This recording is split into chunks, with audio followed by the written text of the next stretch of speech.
Hey guys, in this video we're going to take a look at how you can find your favorite photos and videos on the Samsung Galaxy S22 series.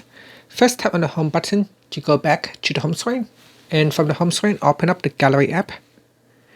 Next, to view all your favorite photos or videos, tap on the menu key at the bottom, and from the pop-up menu tap on favorites. And in here you can see any videos or photos that you have added to favorites will be in here. Now there is an option key where you can edit, you can add to the home screen, you can create or sort.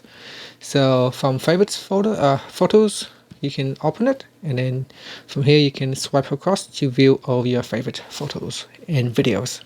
And that's it. Finally, you can tap on the home button to go back to the home screen. Now, if you want to unfavorite a photo, you can open it up and then tap on the heart to unfavorite a photo. And that's it. Thank you.